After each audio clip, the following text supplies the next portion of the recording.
Good afternoon बच्चों। Sound वगैरह सब प्रॉपर्ली आ रहा है बेटा? नमस्ते बच्चों।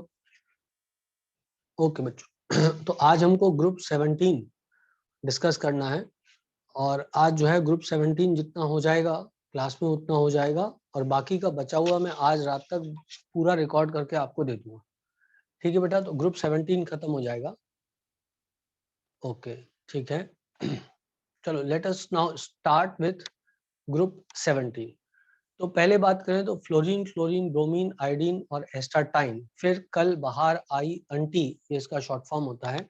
इसके मेंबर होते हैं ग्रुप 17 के। इनको कलेक्टिवली हम हेलोजन बोलते हैं। हेलो का मतलब सॉल्ट होता है। Hello means salt and gene means bond. Salt producers, clear है बेटा? जिनसे सॉल्ट प्रोड्यूस होता है उनको बोलते हैं halogen. The halogen are highly reactive non metallic element. Group 1, which like group 1 and group 2, the element of group 17 shows great similarity amongst themselves. जैसे group 1 और group 2 में एलिमेंट आपस में एक दूसरे से बहुत सिमिलरिटी दिखाते हैं, वैसे ही ग्रुप 17 के एलिमेंट आपस में बहुत ज्यादा सिमिलरिटी दिखाते हैं. Also, there are regular gradation in their physical and chemical properties. एस्टाटाइन is a radioactive element. तो इन सब में जो एस्टाटाइन है वो कैसा होता है बच्चों? एस्टाटाइन जो होता है वो होता है रेडियो एक्टिव. क्लियर है? चलो आगे बढ़ते हैं. इसके बाद बात करें तो अक्रेंस, फ्लोरीन और क्लोरीन जो होते हैं ज्यादा मिलते हैं, ब्रोमीन आयोडीन कम मिलते हैं. फ्लोरीन जो होता है मेनली एज इनसॉल्युबल फ्लोराइड्स मिलता है, जिसमें फ्लोर स्पार आता है, CF2 क्रायोलाइट आता है, Na3AlF6. ठीक है बेटा? तो आप जो है वो क्या करेंगे? सबसे पहले टेनिसाइन के बारे में ज्यादा अभी जानने की जरूरत नहीं है, न्यूली डिस्कवर्ड एलिमेंट है, ज्यादा जरूरी नहीं है ना? बोल सकते हैं आप फिर कल बाहर आई अंटी टेरेस पे, तो उसमें टेनिसाइन भी आ जाता है, लेकिन बहुत न्यूली नोन एलिमेंट है, तो कोई बहुत ज्यादा उसकी प्रॉपर्टीज वगैरह के बारे में नहीं जानना है, सिर्फ नाम पता हो बहुत है. चलो बेटा, अब मैं आपको बताता हूँ फ्लोरीन के बारे में. तो फ्लोरीन कैसे मिलता है? It is mainly present in the mainly as insoluble fluorides, fluorspar CaF2. CaF2 क्या होता है बेटा? फ्लोरोस्पार CaF2. इसके अलावा क्या होता है? क्रायोलाइट. क्रायोलाइट क्या होता है? Na3AlF6. क्रायोलाइट Na3AlF6 होता है. उसके बाद में आता क्या है? उसके बाद में आता है फ्लोरोएपेटाइट, जिसमें कि कैल्शियम फॉस्फेट, कैल्शियम फ्लोराइड रहता है. कैल्शियम फॉस्फेट, कैल्शियम फ्लोराइड रहता है. 3 मोल कैल्शियम फॉस्फेट, 1 मोल कैल्शियम फ्लोराइड रहता है. क्लियर है बेटा? हाँ, मेटलर्जी में ही हमने पढ़े थे, सच बोल रही है. And small quantities are present in the soil, river, plant and bones and teeth of animal. ठीक है. Sea water contain chloride, bromide and iodide. Okay, it's all right. The deposit of dried up sea contain these compounds. Sodium chloride. एक second, इसको ऊपर कर लें थोड़ा. हाँ, अपन बात कर रहे हैं इसके सोर्स के बारे में. ठीक है ना? तो क्या बोल रहे हैं? Deposit of dried up sea contain these compounds, ये वाला point, that is sodium chloride and carnallite, KCl MgCl2.6H2O. ये कार्नोलाइट होता है, इंपॉर्टेंट है, याद होना चाहिए. इसके अलावा बेटा, इसके अलावा जो है, नहीं अभी नहीं हुआ है रिवीजन ग्रुप 17 का बेटा, अभी बचा हुआ है. चलो आगे बढ़ते हैं. आगे बढ़े तो child salt Peter contain 0.2% of sodium iodide. दो होते हैं बेटा, एक इंडियन सॉल्ट पीटर होता है, वो KNO3 होता है, याद करो. इंडियन सॉल्ट पीटर KNO3 होता है, और चाइल्ड सॉल्ट पीटर NaNO3 होता है. जो हमारे यहाँ का नहीं है वो कौन सा है? ना है. जो हमारे यहाँ का नहीं है वो ना है, और जो हमारे यहाँ का है वो के है. ठीक है? वो ओके है, वो हमारे यहाँ का है KNO3, Indian salt Peter. Child salt Peter NaNO3. सारे नाइट्रेट जो होते हैं वाटर सॉल्युबल होते हैं, इसलिए regular source of nitrate actually earth crust में हमको मिलते नहीं है, other than these two, Indian salt Peter and child salt Peter. ठीक बेटा? अब चलो ये सब बातें करने के बाद अपन चलते हैं इसकी प्रॉपर्टीज पे. तो now let us discuss atomic and physical properties of halogen. ठीक है बेटा? ओके. तो एटॉमिक नंबर की बात करें तो atomic number down the group बढ़ेगा, पता लगाने की जरूरत नहीं है क्या है। मास बढ़ेगा, इलेक्ट्रॉनिक कॉन्फ़िगरेशन NS2 NP5 होता है। इलेक्ट्रॉनिक कॉन्फ़िगरेशन देखा जाए तो वो NS2 NP5 होता है, बताने की जरूरत नहीं है। Covalent radius down the group बढ़ता है, ionic radius down the group बढ़ता है, ionization energy down the group कम होती है। इलेक्ट्रॉन गेन एंथैल्पी पहला पॉइंट है जिस पे ध्यान देना चाहिए, वो भी आपको पता है एक्चुअली। क्लोरीन की इलेक्ट्रॉन गेन एंथैल्पी फ्लोरीन से ज्यादा होती है, या ये बोले इलेक्ट्रॉन एफिनिटी ज्यादा होती है। और मैग्नीट्यूड वाइज यदि बात करें तो क्लोरीन की डेल्टा HEG वैल्यू ज्यादा होती है। एक्चुअली नेगेटिव साइन लगा होता है, वहां नेगेटिव साइन कम के लिए नहीं है, वहां पे नेगेटिव साइन इस बात के लिए है कि एनर्जी हैज बीन रिलीज। फिर क्लोरीन के बाद आता है फ्लोरीन, फ्लोरीन के बाद आता है ब्रोमीन, और ब्रोमीन के बाद आता है आयोडीन। करेक्ट है बेटा। और मैंने आपको लास्ट ग्रुप में भी ये बात बताई थी कि हेलोजेंस को यदि लिया जाए तो उनकी इलेक्ट्रॉन एफिनिटी सल्फर से भी ज्यादा होती है, किसी भी हेलोजन की, याद है तुम लोगों को।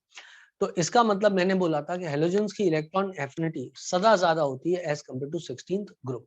सल्फर से क्यों कंपेयर किया? क्योंकि ऑक्सीजन की तो इलेक्ट्रॉन एफिनिटी उस ग्रुप में सबसे ज्यादा कम होती है, तो इसलिए सल्फर की ही सबसे ज्यादा थी, तो उससे कंपेरिजन करना सही था। Melting point, boiling point down the group बढ़ेगा, डेंसिटी डाउन द ग्रुप बढ़ेगी। डिस्टेंस की बात की जाए तो internuclear distance down the group बढ़ेगा। मतलब ये जितने भी पॉइंट नीचे दिए इसमें सिर्फ दो ही पॉइंट है जो हमें यूज के हैं।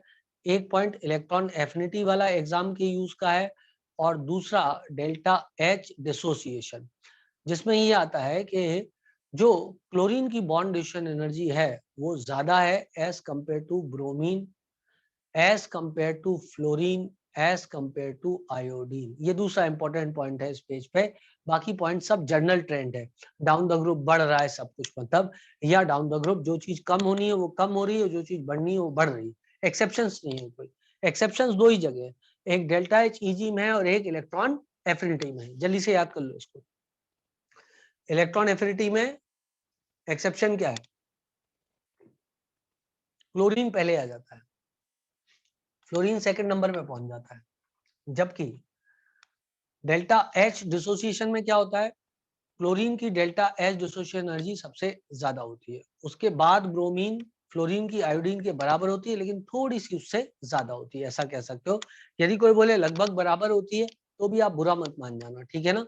यदि किसी ने बोला bond distribution energy of fluorine and iodine are almost the same, तो आपको कहना हाँ बात सही है। एग्जैक्टली द सेम तो कह देना गलत, ठीक है बेटा। चलो अब आगे बढ़ते हैं और आगे पढ़ते हैं। ये वाला पेज खत्म, इसमें कुछ है नहीं, इस पेज में पढ़ा नहीं होगी, है ना बेटा। चलो आगे बढ़े। इलेक्ट्रॉनिक कॉन्फ़िगरेशन मैंने आपको पढ़ा दिया। Atomic and ionic radii down the group बढ़ेगा, लेकिन एक बात आप हरदम याद रखना, सेकंड पीरियड से थर्ड पीरियड पे जाने पे जो चेंज आता है वो थर्ड से फोर्थ जाने पर कभी भी नहीं आता है। आज ही मैं आपको पढ़ाऊंगा middle row anomaly. Second period के जो एलिमेंट होते हैं, फ्लोरीन और क्लोरीन के बीच जो रेडियाई का चेंज है उसका चेंज बड़ा होगा, और जो क्लोरीन से ब्रोमीन में यदि रेडियाई का चेंज देखोगे तो वो चेंज आपको रिलेटिवली काफी छोटा दिखाई देगा। मतलब सेकंड से थर्ड पीरियड जाते हुए चेंज तो अच्छा खासा देता है दिखाई, लेकिन थर्ड से फोर्थ जाते हुए इतना बड़ा चेंज नहीं देता है कभी दिखाई। उसका कारण सब डिस्कस हो भी चुका है और अभी डिस्कस करूंगा भी जब मिडिल रो एनोमली पढ़ाऊंगा। फिर उसके बाद आता है आयनाइजेशन एनर्जी, पढ़ा दिया आपको। डाउन द ग्रुप कम होगी, इलेक्ट्रॉन गेन एंथैल्पी आपको पढ़ा दिया। लेकिन वो रीजन पूछ सकता है कि फ्लोरीन में इलेक्ट्रॉन गेन एंथैल्पी क्यों कम होती है, तो आपको बताना है टोटल जगह ही 8 इलेक्ट्रॉन की है, 2p सबशेल में इलेक्ट्रॉन को आना है, छोटी सबशेल है, 5 इलेक्ट्रॉन ऑलरेडी प्रेजेंट है, एक और आने वाले इलेक्ट्रॉन का रिपल्शन स्ट्रांग होगा, एंड देयरफॉर वो नहीं चाहता कि ये इलेक्ट्रॉन अंदर आए, इसलिए रिपल्शन, इंटर इलेक्ट्रॉनिक रिपल्शन के कारण फ्लोरीन की इलेक्ट्रॉन एफिनिटी कम हो जाती है। ठीक बच्चों। फिर आता है इलेक्ट्रोनेगेटिविटी। तो इलेक्ट्रोनेगेटिविटी जो है क्लोरीन की सबसे ज्यादा है, उसके बाद क्लोरीन की है, और उसके बाद में इलेक्ट्रोनेगेटिव में बड़ा डिफरेंस नहीं देता है दिखाई। हर बार की यही कहानी है कि फोर्थ पीरियड ऑनवर्ड्स कुछ बड़ा नहीं देगा दिखाई, जो भी बड़ा देगा दिखाई सेकंड और थर्ड पीरियड के बीच में देगा दिखाई। एक्सेप्शंस आर ऑलवेज देयर, लेकिन नॉर्मली पी ब्लॉक की बात कर रहे हैं अपन, एस ब्लॉक की बात नहीं कर रहे हैं, पी ब्लॉक की बात कर रहे हैं। पी ब्लॉक में सेकंड और थर्ड पीरियड के बीच डिफरेंस फिजिकल प्रॉपर्टीज में बड़ा दिखता है, और थर्ड और फोर्थ में कम दिखाई देता है, क्योंकि डी में इलेक्ट्रॉन्स भर जाते हैं। यदि आपको याद हो तो फोर्थ पीरियड में जब अपन एंटर होते हैं तो 3D पूरा भरा हुआ होता है। 3D के पूरे भरे होने से 10 इलेक्ट्रॉन डी सबशेल में चले जाने से शील्डिंग इम्प्रॉपर होती है। शील्डिंग इम्प्रॉपर होने से आउटर मोस्ट शेल का इलेक्ट्रॉन स्ट्रॉन्ग बना रहता है और उसके स्ट्रॉन्ग रहने से साइज का अंतर बड़ा नहीं आता है, आईपी का बड़ा अंतर नहीं आता है। हम सोचते हैं साइज डाउन द ग्रुप बढ़ेगा, आईपी डाउन द ग्रुप घटेगा, लेकिन ऐसा नहीं होता है। ना आईपी में बड़ा चेंज आता है और ना साइज में बड़ा चेंज आता है। इनफैक्ट कई बार हमारी सोच से उल्टा आंसर आ जाता है, जो कि हम 13th ग्रुप में देख चुके हैं। और ये सारे फैक्टर को ही मिला के हम बोलते हैं मिडिल रो एनोमली। खैर, जब राइट समय आएगा तो डिस्कस करूंगा। चलो आगे बढ़ते हैं। इलेक्ट्रॉन गेन एंथैल्पी हो गया, इलेक्ट्रोनेगेटिव की वैल्यू भी हो गई। आपको पता है फ्लोरीन की 4 है, क्लोरीन की 3 है, कुछ किताबें 3.2 तक भी लिखती हैं। फिर आयोडीन में 2 फिर ब्रोमीन में 2.8 है, आयोडीन में 2.5 है, एस्टाटाइन में 2.2 है। ये इलेक्ट्रोनेगेटिव की वैल्यू रटने की जरूरत नहीं है। अब हम आते हैं फिजिकल प्रॉपर्टीज में। फिजिकल प्रॉपर्टीज की यदि बात की जाए तो सबसे पहले देखें तो इनका स्टेट कैसा है। तो पहली बात तो फ्लोरीन और क्लोरीन दोनों गैसेस होती है, जबकि bromine is the only non metal which is a liquid. आप जानते हो भाई, डाउन द ग्रुप जाने पे वेंडावॉल फोर्स बढ़ेंगे और वेंडावॉल फोर्स के बढ़ने से ये गैसियस स्टेट से सॉलिड स्टेट में जाएगा। तो फ्लोरीन क्लोरीन गैस है, bromine is are only non metal which is a liquid और आयोडीन सॉफ्ट सॉलिड होता है। मेल्टिंग बॉइलिंग पॉइंट की बात की जाए तो वो भी डिपेंड काय पे करते हैं, वो डिपेंड करते हैं मॉलिक्यूलर वेट पे। तो सबसे ज्यादा आयोडीन का होगा, फिर उसके बाद आप समझ गए ब्रोमीन, फिर क्लोरीन, फिर फ्लोरीन का होगा। ठीक है बेटा। इसके बाद आता है इनके कलर्स। तो इनके कलर क्यों होते हैं? This is due to absorption of radiation in visible region which results in excitation of outer electron to the higher energy level. क्या होता है बेटा, ये विजिबल रीजन में लाइट को एब्जॉर्ब करते हैं और एब्जॉर्ब करके इलेक्ट्रॉन को ऊपर भेज देते हैं हायर एनर्जी लेवल पे। चैप्टर एटॉमिक स्ट्रक्चर में आपने पढ़ा हुआ है कि कैसे अलग अलग एनर्जी लेवल रहते। इधर से इलेक्ट्रॉन मान लो एनर्जी लेके इधर चला गया, तो जब वो वापस लौटेगा तो वो एनर्जी को इमिट करेगा, और जब वो उसको इमिट करेगा ऑब्वियसली वो इमिटेड एनर्जी की वेवलेंथ यदि हमारे, हाँ ये सब चीजें मैं आपको बता चुका हूँ, यदि वो हमारे विजिबल स्पेक्ट्रा में फॉल करेगी तो हमें कलर के रूप में दिखाई देगी। जैसे फ्लोरीन येलो कलर का होता है, क्लोरीन ग्रीनिश येलो होता है, ब्रोमीन रेड होता है, आयोडीन वायलेट होता है। तो यहाँ पर क्या हुआ होगा बेटा, ज्यादातर एनर्जी तो फ्लोरीन के इलेक्ट्रॉन्स को ऊपर भेजने के लिए, क्योंकि टाइटली बाउंड है तो ज्यादा एनर्जी एब्जॉर्ब हो गई होगी, तो जो रिलीज एनर्जी रही होगी एक्चुअली उतनी ज्यादा फ्रीक्वेंसी की नहीं रही होगी। वायलेट जो होता है ज्यादा एनर्जी वाला जोन होता है। तो आयोडीन में क्या हुआ, एनर्जी कम एब्जॉर्ब हुई, इलेक्ट्रॉन ज्यादा ऊपर तक चला गया, तो वो ज्यादा एनर्जी फिर रिलीज भी करेगा। ज्यादा एनर्जी रिलीज करने का मतलब कलर वायलेट रीजन की तरफ चला जाएगा। तो आयोडीन का कलर वायलेट है, जबकि फ्लोरीन का कलर जो होता है येलोइश होता है। ठीक है बेटा। एग्जैक्ट तो नहीं बोला जा सकता है कि एग्जैक्ट हो जाए, लेकिन मोटा मोटा तुलना की जा सकती है। अब रिएक्शन विद की वाटर की बात की जाए तो फ्लोरीन और क्लोरीन आराम से पानी से रिएक्ट कर जाते हैं, जबकि ब्रोमीन जो होता है और आयोडीन वाटर में कम सॉल्युबल होता है। आपको याद होगा बेटा, आयोडीन पानी में बहुत कम सॉल्युबल होता है। इसके कारण हम क्या करते हैं, आयोडीन को पानी में सॉल्युबल कराने के लिए उसकी रिएक्शन Ki के साथ करवा देते हैं। चैप्टर सोल्यूशन में तुमने पढ़ा होगा Ki प्लस I2 जो है आपस में मिलकर के Ki3 बना लेता है, वेंट ऑफ फैक्टर के अंदर आया होगा, तुमको याद आ रहा होगा। ठीक है बेटा। और ये वाटर के अंदर सॉल्युबल होता है, ये पानी में सॉल्युबल होता है। क्लियर है बेटा इतनी बात? तो लेकिन I2 ओरिजिनली पानी के अंदर बहुत कम सॉल्युबल होता है, लेकिन फ्लोरीन क्लोरीन अच्छे खासे वो तो रिएक्ट ही कर जाते हैं पानी में। ठीक है ना। चलो आगे बढ़े। इसके बाद बात करें तो लेकिन ब्रोमीन और आयोडीन कई ऑर्गेनिक सॉल्वेंट्स में सॉल्युबल होते हैं। आपको लेयर टेस्ट यदि याद आ रहा हो तो आपको याद आ रहा होगा किस तरीके से ब्रोमीन में और आयोडीन में लेयर टेस्ट हमने लगाया था, और कार्बन टेट्राक्लोराइड की जो ऊपरी लेयर थी उसमें ब्रोमीन और आयोडीन आके डिसॉल्व हो जाते थे और लेयर टेस्ट देते थे। तो नॉन पोलर कंपाउंड्स हैं या जिनकी पोलरिटी कम है या जो ऑर्गेनिक सॉल्वेंट्स हैं उनमें I2 और Br2 सॉल्युबल हो जाता है। ठीक है बेटा। चलो one curious anomaly we noticed from table 7.8 is a smaller enthalpy of dissociation of F2। ये बात मैं आपको केमिकल बॉन्डिंग में खूब बता चुका हूं कि कैसे बॉन्डिंग में फ्लोरीन में लोन पे रिपल्शन जो रहता है वो बहुत हाई रहता है, क्योंकि ये छोटी डिस्टेंस से होता है। जबकि आयोडीन में भी होना चाहिए, लेकिन वहां पे दूरी ज्यादा होती है, इंटरन्यूक्लियर डिस्टेंस ज्यादा होती है, तो रिपल्शन उतना अफेक्टिव नहीं हो पाता है। जबकि फ्लोरीन में ज्यादा अफेक्टिव होता है, इसके कारण, इस रिपल्शन के कारण इनका बॉन्ड जो है वो कमजोर पड़ जाता है और F2 की बॉन्ड डिस्ट्रीब्यूशन एनर्जी क्लोरीन और ब्रोमीन से कम हो जाती है।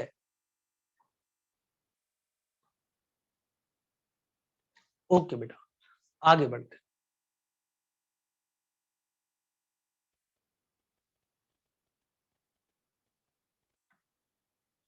नाउ केमिकल प्रॉपर्टीज, तो पहला चीज ऑक्सीडेशन स्टेट। आप इलेक्ट्रॉनिक कॉन्फ़िगरेशन देखो ये कैसी बनी हुई है, आपको दिख गई बहुत आसानी के साथ में। NH2NP5 इलेक्ट्रॉनिक कॉन्फ़िगरेशन बना हुआ है। अब इसको यदि उठा करके इधर से इधर भेजा तो ये फर्स्ट एक्साइटेशन है, तो इसको बोलेंगे फर्स्ट एक्साइटेड स्टेट। इसमें 3 अनपेयर्ड इलेक्ट्रॉन है। एक और भेज दो तो 5 अनपेयर्ड इलेक्ट्रॉन हो जाएंगे, इसे बोलेंगे second excitation state.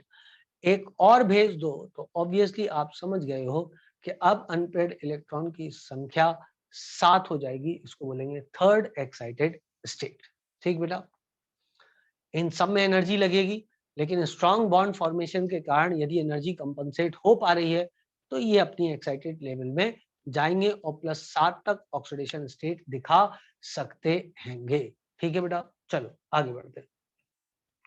Higher oxidation state of chlorine, bromine, and iodine is realized mainly when halogens are in combination with small and highly electronegative fluorine and oxygen atom.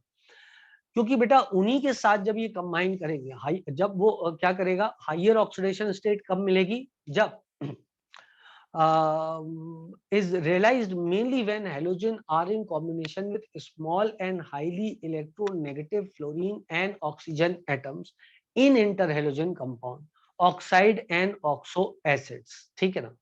The oxidation state of +4 and +6 occurs in oxides and oxo acid of chlorine. जैसे ClO2 हो गया +4 हो गया, ClO3 हुआ +6 हो गया। समझ रहे हो बात को बेटा?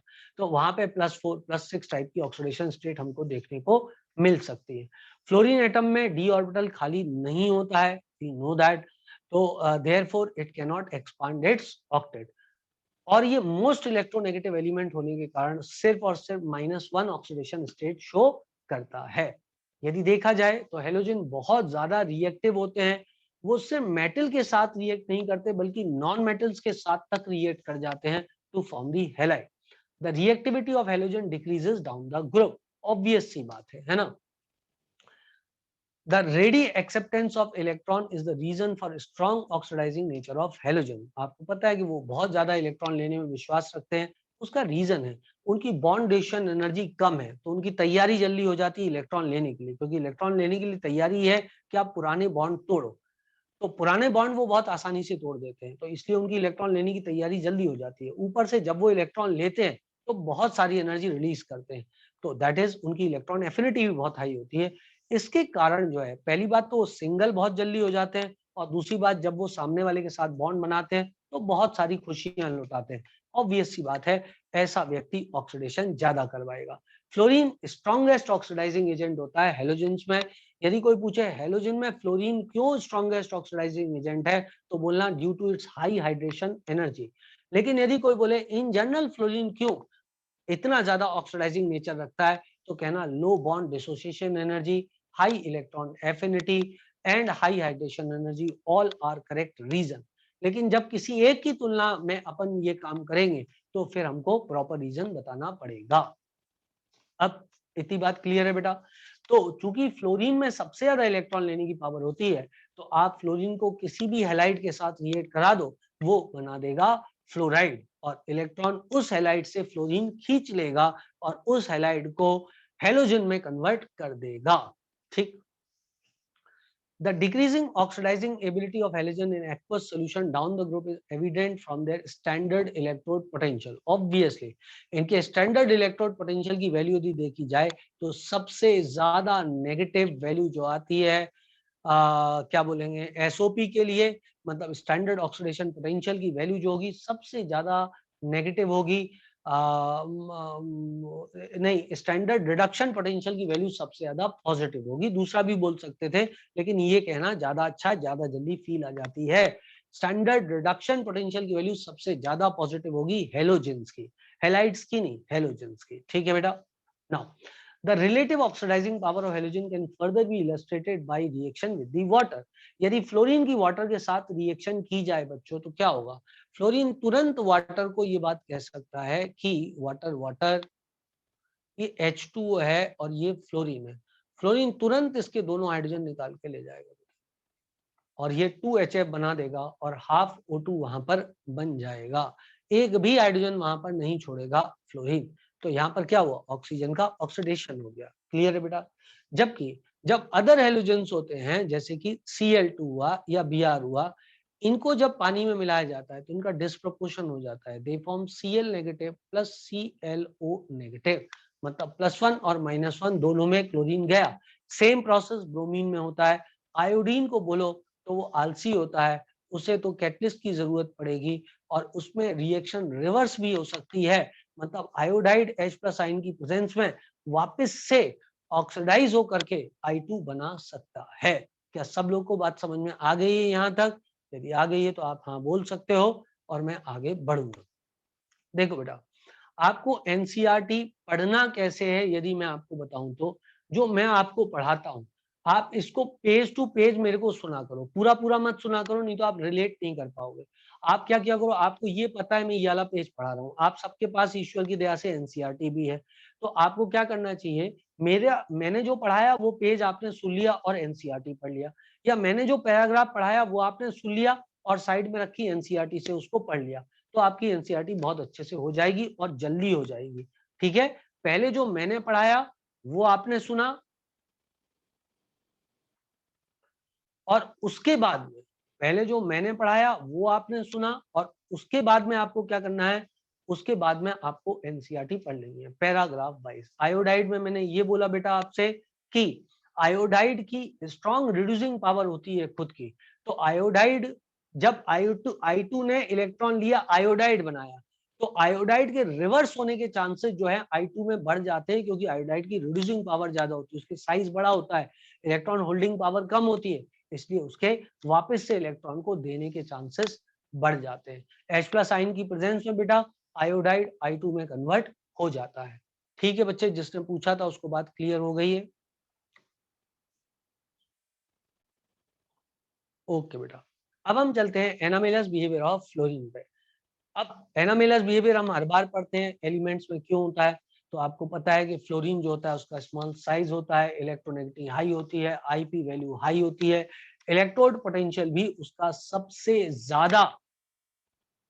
सर इलेक्ट्रोड पोटेंशियल वाला पॉइंट एक बार समझा दीजिए। ओके, देखो बेटा अभी बता रहा हूँ, इलेक्ट्रोड पोटेंशियल भी फ्लोरीन का सबसे ज्यादा उसकी इलेक्ट्रोड पोटेंशियल की पॉजिटिव वैल्यू होती है। देखो बेटा क्या होता है कि आप यदि सीरीज देखोगे तो सबसे ऊपर आपको सीरीज में लिथियम देगा दिखाई, बीच में हाइड्रोजन देगा दिखाई और यहाँ पर फ्लोरीन देगा दिखाई। यदि एसआरपी वैल्यूज देखोगे स्टैंडर्ड रिडक्शन पोटेंशियल, तो हाइड्रोजन से ऊपर वालों की नेगेटिव होती है, सबसे ज्यादा नेगेटिव लिथियम की होगी, हाइड्रोजन की हम 0 मानते हैं और फ्लोरीन की सबसे ज्यादा पॉजिटिव होती है। पर ये जो नेगेटिव वैल्यू है ये लिथियम के लिए नहीं है, लिथियम प्लस के लिए, क्योंकि लिथियम इलेक्ट्रॉन थोड़ी ना लेता है बेटा, लिथियम प्लस इलेक्ट्रॉन लेता है। ठीक है, तो रिडक्शन लिथियम का नहीं होता है, रिडक्शन किसका होता है, लिथियम प्लस का होता है। लेकिन इलेक्ट्रॉन फ्लोरीन जो है, इलेक्ट्रॉन जब फ्लोरीन की बारी आएगी तो फ्लोराइड इलेक्ट्रॉन नहीं लेता है, फ्लोरीन इलेक्ट्रॉन लेता है। तो फ्लोरीन जो इलेक्ट्रॉन लेता है उसकी जो एसआरपी वैल्यू है, स्टैंडर्ड रिडक्शन पोटेंशियल वैल्यू जो है, वो सबसे ज्यादा पॉजिटिव है, मतलब उसमें इलेक्ट्रॉन गेन करने की टेंडेंसी सबसे ज्यादा होगी, क्योंकि डेल्टा जी बराबर होता है -NFE0। अब E0 की वैल्यू यदि सबसे ज्यादा पॉजिटिव है तो डेल्टा जी की वैल्यू रिलेटिवली बाकियों की तुलना में सबसे ज्यादा नेगेटिव होगी, और डेल्टा जी जितना नेगेटिव होगा प्रोसेस उतना ही फॉरवर्ड डायरेक्शन में जाएगा। आई होप सो मैं बात आपको अब समझा पाया हूँ, जिसको डाउट था इस पॉइंट में डाउट क्लियर हो गया होगा। ठीक, ओके बेटा, अब आगे बढ़ते हैं, आगे बढ़ें तो नाउ अपन आते हैं हाइड्राइड्स। केमिकल रिएक्टिविटी में हाइड्राइड्स की बात करते हैं। हाइड्राइड्स हम बहुत बार पढ़ चुके हैं, इसलिए ये वाला बहुत आसान है। हाइड्राइड में कई पॉइंट होते हैं। सबसे पहले अपन बात करें हाइड्राइड में कि उनकी बॉन्ड स्ट्रेंथ की बात करें तो आप जानते हो, या बॉन्ड लेंथ की बात करें तो आपको पता है, और एसिडिक करेक्टर, ये सब चीजें होती है। तो सबसे कम बॉन्ड लेंथ होगी HF में और सबसे ज्यादा होगी HI में। सबसे ज्यादा इलेक्ट्रोनेगेटिव का डिफरेंस है HF में और सबसे कम है HI में। मतलब सबसे आसानी से टूटेगा HI और सबसे मुश्किल से टूटेगा HF। मतलब बॉन्ड डिफ्यूजन एनर्जी सबसे ज्यादा होगी HF की और सबसे कम होगी HI की। इसके बाद बेटा देखा जाए तो reducing power down the group बढ़ती जाती है। HI is more reducing nature, HF में रिड्यूसिंग पावर होती नहीं है। HF रिड्यूसिंग एजेंट की तरह काम नहीं करता है। अमोनिया, वाटर, HF, इनका अपने ग्रुप में रिड्यूसिंग स्ट्रेंथ सबसे कम होता है बेटा, ठीक है, अपने ग्रुप में। ओके, तो ये एक पॉइंट हो गया। उसके बाद आता है बेटा पॉइंट बॉन्ड एंगल वाला। पॉइंट इधर आ नहीं सकता क्योंकि दो ही एटम है, तो बॉन्ड एंगल कहां से आएगा, ठीक है ना। अब हमारे पास पॉइंट आएगा इसके बाद में रिड्यूसिंग पावर का एसिडिक करेक्टर। आपको तो पता है डाउन द ग्रुप जाने पे एसिडिक करेक्टर बढ़ता है। HI is more acidic, HI, HBr, HCl is more acidic then HF यदि देखा जाए तो। एंड दैट इज, उसका रीजन क्या था, लार्ज साइज एनाइन पे, लार्ज साइज एनाइन पे नेगेटिव चार्ज ज्यादा स्टेबल होता है, वो पूरा डिस्पर्स हो जाता है। कॉन्जुगेट बेस की स्टेबिलिटी ऐसे ही समझाते हैं अपन हाइड्राइड्स में down the group on the basis of size, जबकि पीरियड में हम समझाते हैं on the basis of electronegativity. Chapter periodicity में पढ़ाया था कि why HF is more acidic than H2O than ammonia than CH4। तो वहां बोला था फ्लोराइड इज मोर स्टेबल, क्योंकि वहां पर रिवीजन में भी बताया था, ठीक, क्योंकि वहां पर इलेक्ट्रोनेगेटिव फ्लोरीन की ज्यादा होने से नेगेटिव चार्ज उस पर स्टेबल होगा। लेकिन जब हम डाउन द ग्रुप गए थे तो कॉन्जुगेट बेस की स्टेबिलिटी को हमने साइज के आधार पे देखा था, और हमने कहा था कि आयोडाइड का साइज बड़ा होने से नेगेटिव चार्ज उस पर डिस्पर्स हो जाता है और आयोडाइड कॉन्जुगेट बेस की स्टेबिलिटी ज्यादा हो जाती है। Therefore, HI is more acidic than HBr than HCl। In fact ये तीनों स्ट्रॉन्ग एसिड होते हैं, लेकिन HF जो होता है बच्चों वो वीक एसिड होता है। क्लियर है बेटा। अब मेल्टिंग पॉइंट और बॉइलिंग पॉइंट, मैंने आपसे बोला था कि बीपी में प्रॉब्लम थी, याद करो मैंने बताया था बीपीएस में प्रॉब्लम थी 15 वर्ष की आयु में। तो 15th ग्रुप में बीपी में एक्सेप्शन था, लेकिन 17वें ग्रुप में एमपी में एक्सेप्शन था। सुनो बेटा, एमपी और बीपी की वैल्यू हम एक्सपेक्ट करते हैं कि सबसे ज्यादा HF की होनी चाहिए ड्यू टू हाइड्रोजन बॉन्डिंग। इसके बाद में बाकियों की होनी चाहिए, दैट इज HI, क्योंकि उसके बाद वेंडरवॉल फोर्सेस काम करने लग जाते हैं, HBr और HCl। तो यदि बात की जाए तो HF more than HI, more than HBr, more than HCl, this is ultra important. और ये क्या है, ये बॉइलिंग पॉइंट है। इसका मतलब मोस्ट वॉलेटाइल HCl होता है, मतलब इसका वेपर प्रेशर भी सबसे ज्यादा होगा। मोस्ट वॉलेटाइल HCl होता है, मतलब इसका वेपर प्रेशर भी सबसे ज्यादा होगा। क्या मेरी बात समझ में आ रही है सब लोग को। HCl is most volatile and it's vapour pressure is maximum. मुझे तो बहुत ही इंपॉर्टेंट लाइन लगती हैं ये सब, ठीक है बेटा। लेकिन एमपी में प्रॉब्लम आ गई थी। एमपी में क्या हुआ था, हम एक्सपेक्ट कर रहे थे कि HF नंबर 1 होना चाहिए, लेकिन वो नंबर 2 हो गया था। देखे तो HI और उसके बाद आ गया था HF, फिर HBr और फिर HCl। ये किसका ऑर्डर है, ये मेल्टिंग पॉइंट का ऑर्डर है। यहाँ HF सेकंड नंबर पर आ गया है। क्या बात क्लियर है बच्चों सबको, किसी को कोई दिक्कत, कोई परेशानी। मेल्टिंग पॉइंट हो गया, बॉइलिंग पॉइंट हो गया, बॉन्ड डिसोसिएशन एनर्जी भी हो गया। ओके, अब इसके बाद पीके वैल्यू। पीके वैल्यू क्या इंडिकेट करता है, क्या पीके वैल्यू बेटा एसिडिक करेक्टर को इंडिकेट करता है। सब लोग को ये बात क्लियर है ना। बिल्कुल, pK is inversely proportional to acidic character. मतलब जिसका पीके वैल्यू ज्यादा होगा उसका एसिडिक करेक्टर कम होगा।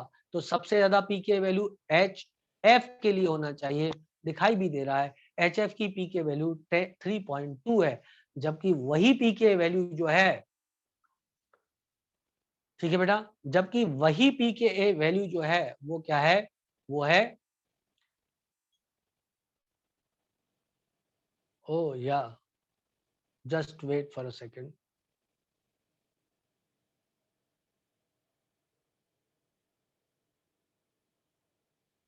No it's correct. हाँ बेटा, चलो अब आगे बढ़ते हैं, आगे पढ़ते हैं। अपन बात किसकी कर रहे थे? अपन बात कर रहे थे पीके वैल्यू की। क्या सब लोगों को बात क्लियर है बेटा? Ka value is directly proportional to acidic character and pK value is inversely proportional to acidic character. अब हम आते हैं रिएक्टिविटी टुवर्ड्स ऑक्सीजन पर। इतना सब लोग को आ गया बेटा समझ में? जल्दी बोलो, इतना हो गया सबको? हाइड्राइड्स के बारे में सबको पता लग गया?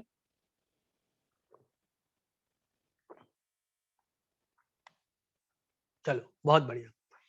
अब हम बात करते हैं रिएक्टिविटी टुवर्ड्स ऑक्सीजन की। ऑक्सीजन की रिएक्टिविटी की बात करते हैं। Halogen form many oxide with the oxygens, most of them are unstable. बेटा दोनों के नेचर एक जैसे हैं तो उनकी स्टेबिलिटी बहुत ज्यादा नहीं हो सकती है आपस में, ठीक है ना?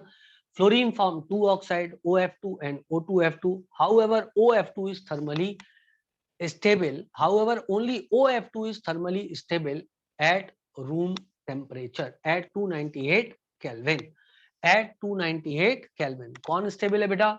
सिर्फ एक ही चीज स्टेबल है और वो कौन स्टेबल है? OF2 स्टेबल है। क्लियर है बच्चों इतनी बात? तो कौन स्टेबल है बच्चों? OF2 थर्मली स्टेबल है। O2F2 थर्मली स्टेबल नहीं होगा, ठीक है? ओके चलो आगे बढ़ते हैं और आगे पढ़ते हैं। नाउ बेटा, however only OF2 is thermally stable. These oxides, let's move. These oxides are essentially oxygen fluorides. ये बात सही है कि ये क्या है? Actually fluorides है, not oxides, because of higher electronegativity of fluorine than the oxygen. Both are strong fluorinating agent. दोनों ही strong fluorinating agent होते हैं। क्यों? क्योंकि बेटा जब बॉन्ड अच्छा नहीं होता है दो लोगों का तो ऑब्वियस सी बात है एक जने दूसरे को प्रदान कर सकता है किसी को भी, क्योंकि उससे उसका बॉन्ड अच्छा नहीं था। मान लो आपको बेटा आइसक्रीम नहीं पसंद है, बहुत अच्छी वाली कोई आइसक्रीम है, वो कोन वाली आती है 50-60 रुपए की, कितने की आती है पता नहीं, महंगी आती है, लेकिन पहले तो 20 रुपए की आती थी। लेकिन मान लो आपको कोन वाली आइसक्रीम पसंद नहीं है तो आपका बॉन्ड कोन वाली आइसक्रीम के साथ गंदा होगा, अच्छा नहीं होगा। तो क्या होगा बेटा? आप मुझे आसानी से अपनी कोन वाली आइसक्रीम डोनेट कर सकते हो और I won't mind that because I like that. Clear है बेटा इतनी बात? और आप मुझे चुपके से बोल सकते हो कि लो सर आप ये वाली आइसक्रीम खा लो। क्लियर है बेटा इतनी बात? क्योंकि आपका और कोन वाली आइसक्रीम का बॉन्ड अच्छा नहीं था। तो अब आप एक बात सोचो, आप में से शायद ही एक भी बच्चा ऐसा नहीं होगा जिसको कोन वाली आइसक्रीम पसंद नहीं। जल्दी से बता दो मेरे को ये बात, क्या आप में से कोई भी ऐसा बच्चा है जिसको कोन वाली आइसक्रीम पसंद हो? मुझे नहीं लगता। जितने भी बच्चे मीटिंग में हैं सबको कोन वाली आइसक्रीम पसंद है। चलो भाई एक मिल गया, रोहन को पसंद नहीं है कोन वाली आइसक्रीम, गोपाल को भी नहीं है पसंद कोन वाली आइसक्रीम। रोहन गोपाल बेटा आपको पता तो है कोन वाली आइसक्रीम क्या होती है? नहीं तो पता लगा कभी खाई नहीं है तो इसलिए बोल रहे हो ऐसा। सच्ची बताओ बेटा, वो जो कोन में आती है उसमें ड्राई फ्रूट भरे रहते हैं, कॉर्निटो बोलते हैं उसको, देखो वेदेही बता रही है ना?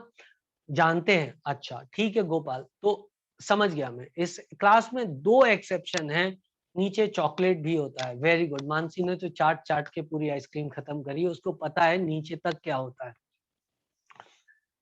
अच्छा सर सस्ती चीज पसंद नहीं है, वेरी गुड बेटा, बहुत बढ़िया, very good, what a attitude. तो आप वो सस्ती चीज मुझे आसानी से दे सकते हो। बल्कि बच्चों जो क्लास के अंदर फिलहाल बच्चे हैं इनमें से गोपाल किसी को भी ये दे देगा और ये बॉन्ड बहुत बढ़िया बन जाएगा। कोई भी, यदि गोपाल और क्लास का कोई भी छोरा छोरी पास में खड़ा हुआ है तो गोपाल आसानी से उसको अपनी आइसक्रीम दे सकता है, क्योंकि गोपाल के बीच और आइसक्रीम के बीच बॉन्ड अच्छा नहीं है। सो गोपाल वर्क्स एज अ आइसक्रीमेटिंग एजेंट, किसी को आइसक्रीमाइजेशन उसका कर देगा। दो भाई मानसी को आइसक्रीम आप दे देना, शी लाइक्स दैट, ठीक है ना बेटा? सो यहाँ पर हम लोगों ने बोला है कि it works as a fluorinating agent. Clear है बेटा इतनी बात? तो O2F2 oxidizes plutonium to PuF6 and the reaction is used in removing the plutonium as PuF6 from spent nuclear fuel. Very important lines, इनको पढ़ लेना चाहिए क्योंकि ये कभी भी एग्जामिनर लाइन खुद बिना समझे भी लिख सकता है। अच्छी लाइन से मजा आता है बोलने में और सुनने में, तो लिख सकता है। ठीक है बेटा, आगे बढ़ते हैं।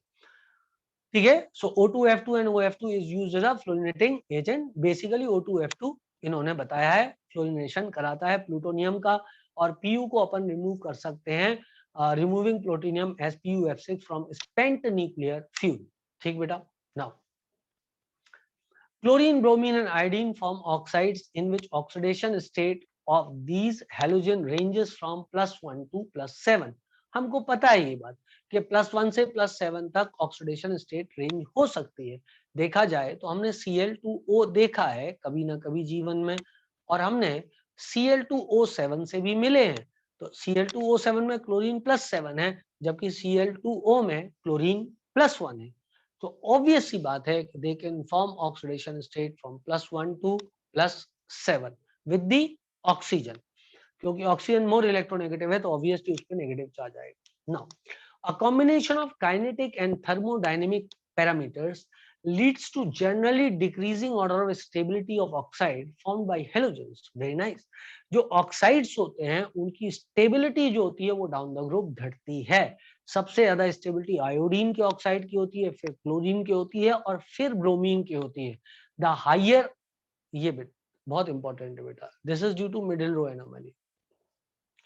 सबसे पहले कौन है? आयोडीन, फिर क्लोरीन और फिर bromine। The higher oxide of halogen tend to be more stable than the lower one। In fact, यदि कोई बोलेगा कि ऑक्साइड्स दो टाइप के दे देगा आपको, Cl2O7, Cl2O6, ClO2, Cl2, है ना, और बोलेगा बताओ कि इनकी जो ऑक्सीडाइजिंग पावर है उसका ऑर्डर बताओ, तो आपको पता है सबसे ज्यादा स्टेबल कौन सा है? Cl2O7। हाइयर ऑक्सीडेशन स्टेट में स्टेबिलिटी ज्यादा है ऑक्साइड्स में, तो देयरफॉर ज्यादा ऑक्सीडाइजिंग नेचर Cl2O का होगा। Now this is a very very important point. Now this is a very very important point, जो पॉइंट आपने ऊपर दो पढ़े। ऑक्साइड्स की स्टेबिलिटी आयोडीन के सबसे ज्यादा होती है, फिर होती है क्लोरीन, और आखिरी में होती है bromine. The reason is middle row anomaly. मैं आपको बताऊंगा क्या होता है। इसके बाद में जो चीज आपके पास आ रही है वो दो, ये एक पॉइंट हो गया, आयोडीन के oxides more stable than chlorine than bromine. फिर एक पॉइंट आता है जिसमें वो कहता है कि क्लोरीन के ऑक्साइड्स की बात करें तो हाइयर ऑक्सीडेशन स्टेट वाले ज्यादा स्टेबल हैं। क्लियर है बेटा? तो वो ऑक्सीडाइजिंग नेचर यदि पूछे किसका ज्यादा है तो Cl2O का ज्यादा होगा, Cl2O7 का कम होगा बेटा। ठीक है ना? Okay. Now ClO2 is used as a bleaching agent for paper pulp and textile and other water treatment plant। देखो पेपर ब्लीचिंग एजेंट क्यों? क्योंकि जो ऑर्गेनिक मैटर के कारण कलर होता है, ये क्या करते हैं, अपना ऑक्सीजन उसको प्रदान करके उसका ऑक्सीडेशन करा देते हैं, तो कलर का रीजन ही खत्म। ठीक। इसके अलावा वाटर ट्रीटमेंट प्लांट में क्लोरीन का इस्तेमाल हम सब जानते हैं कि होता है। वहां पर क्लोरीन क्या करेगा? बैक्टीरिया जो रहेंगे उनको मार देगा। याद है बेटा, डिसइंफेक्टेंट के रूप में अपन यूज करते हैं। नाउ स्विमिंग पूल में डालते हैं, बहुत बढ़िया। चलो इसके बाद the bromine oxide Br2O, BrO2, BrO3 are least stable halogen oxide due to middle row anomaly and they exist only at low temperature. They are very powerful oxidizing agent. बेटा अब यहाँ पे कहानी क्या हुई, एक्चुअली क्या तकलीफ हो गई? तकलीफ ये हुई कि जब हम अब इसको समझाने के लिए मुझे या तो मैं एनसीईआरटी को हटाऊं यहाँ से और फिर वापस लेके आऊं, बोर्ड पे समझाऊं आपको, बोर्ड पे समझाऊं कि मिडिल रो एनोमली,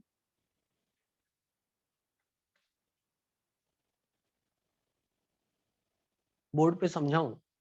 अच्छा, just wait then, just wait for a second, मैं आपको मिडिल रो एनोमली फिर बोर्ड पे ही समझा देता हूँ। ओके बच्चों, बाकी सब सही है?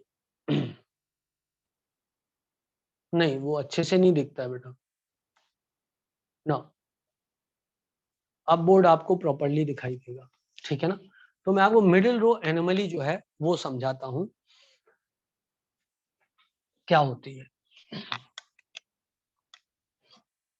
देखो बच्चों, व्हाट हैपेंस कि मैं आपको कई बार समझा चुका हूं ये चीज, लेकिन कभी मैंने बताया नहीं आपको कि इसको मिडिल रो एनोमली कहते हैं।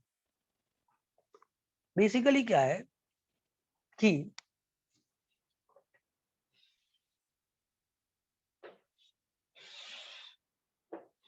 देखा जाए तो scandium, titanium, vanadium, chromium, M N, iron, cobalt, nickel, copper, zinc हुआ।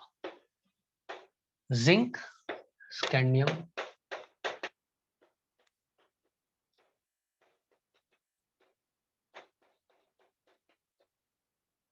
Gallium,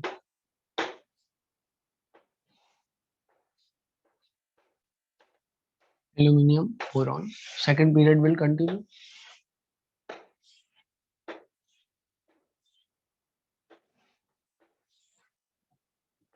carbon, nitrogen, oxygen, chlorine, neon. ठीक। अब जब हम यहाँ पे चीजों को विजुलाइज करते हैं, हम क्या देखते हैं? बैगन, आलू, गाजर, इन, थैला। इधर भी एलिमेंट चलते रहते हैं, डोंट केयर कि कौन कौन से एलिमेंट हैं। ठीक। देखें तो ये सेकंड पीरियड है बच्चों, और ये थर्ड पीरियड है। यू नो दैट इसके ऊपर हीलियम है। ये फर्स्ट पीरियड है। ठीक है ना? व्हाट हैपेंस की जब अपन बोरॉन से एल्युमिनियम आते हैं तो प्रॉपर्टीज का परिवर्तन सिग्निफिकेंट देता है। देखा, साइज अच्छा खासा बढ़ता है। कार्बन से सिलिकॉन में साइज अच्छा खासा बढ़ेगा, यहां से यहां आने पे साइज अच्छा खासा बढ़ता है। लेकिन हमको पता है कि जब हम इधर आते हैं तो 10 इलेक्ट्रॉन डी सबशेल में जाते हैं, और डी सबशेल में जाने वाले 10 इलेक्ट्रॉन अच्छी शील्डिंग नहीं करते इधर से इधर तक। उनके अच्छी शील्डिंग नहीं करने से इसका जो साइज है वो छोटा हो जाता है। आपको पता है एल्युमिनियम के साइज से गैलियम का साइज छोटा होता है। I suppose 135 pm, 141 pm if I am not wrong according to data of NCERT। Size छोटा हो गया। इनफैक्ट यदि साइज छोटा नहीं भी होता तो भी कोई बड़ा अंतर नहीं है साइज में। यदि यहाँ देखा जाए तो इनके साइज लगभग लगभग समान टाइप के बने हुए। ऐसा क्यों हुआ? ऐसा इसलिए हुआ कि जो ये 10 इलेक्ट्रॉन इधर भरे, इन 10 इलेक्ट्रॉन्स ने अच्छी स्क्रीनिंग नहीं करी या अच्छी शील्डिंग नहीं करी, और ऐसा नहीं करने के कारण आउटर मोस्ट शेल के इलेक्ट्रॉन से अट्रैक्शन न्यूक्लियस का बढ़ गया। क्या ये बात समझ में आ रही है? पीरियोडिसिटी में समझा ही चुका हूं ये सब चीजें। तो अट्रैक्शन बढ़ गया, अट्रैक्शन बढ़ने से साइज कॉन्स्ट्रिक्ट हो गया, साइज कॉन्स्ट्रिक्ट हो गया। और क्या हुआ कि जो इलेक्ट्रॉन्स थे जिनको बॉन्डिंग में पार्टिसिपेट करना था, उनके बॉन्डिंग में पार्टिसिपेट करने के चांसेस गिर जाएंगे। एक बात नेचुरली सोचो, यदि कोई इलेक्ट्रॉन न्यूक्लियस के पास पहुंच जाएगा तो क्या उसमें बॉन्डिंग में पार्टिसिपेट करने के चांस बढ़ेंगे? नहीं बढ़ेंगे, कम हो जाएंगे, क्योंकि वो किसी और के साथ शेयर नहीं होगा, क्योंकि वो न्यूक्लियस के नजदीक जा रहा है। क्या मेरी बात क्लियर है बेटा आप लोगों को? क्या मेरी बात क्लियर है? तो बेटा जल्दी बोलो, बात क्लियर है? तो इस ग्रुप के जो मेंबर रहेंगे, जो इधर इस पीरियड में जो मेंबर रहेंगे, क्लोरीन के बाद आप ब्रोमीन पे आए, क्लोरीन के बाद आप ब्रोमीन पे आए, तो यहाँ सबसे ज्यादा असर देखने को अपन को मिलता है फोर्थ पीरियड में। इस फिनोमेना को हम बोलते हैं मिडिल रो एनोमली। क्या बात सबको क्लियर है बेटा? इसके कारण जैसे कि एक इंटरेस्टिंग ट्रेंड बनता है कि PCl5 की स्टेबिलिटी जो होती है वो ज्यादा होती है AsCl5 से, और जो ज्यादा होती है SbCl5 से। ठीक है बेटा?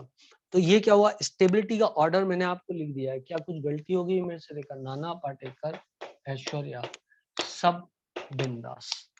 तो PCl5 नहीं, ये शायद गलती हो गई, ये उस तरफ जाना चाहिए, इसको इस तरफ जाना चाहिए। ये SbCl5 हो जाएगा और AsCl5 हो जाना चाहिए। कायदे की बात यही है, मिडिल रो एनोमली के हिसाब से इसको कम स्टेबल हो जाना चाहिए। तो असर क्या आता है? असर ये आता है कि अपनी हायर ऑक्सीडेशन स्टेट में हैलाइड्स, ऑक्साइड्स की स्टेबिलिटी जो होती है वो इस फोर्थ पीरियड मेंबर्स के लिए पी ब्लॉक में कम हो जाती है, only in P block, S block में नहीं, क्योंकि वहां डी का इलेक्ट्रॉन फेस नहीं कर रहा है वो।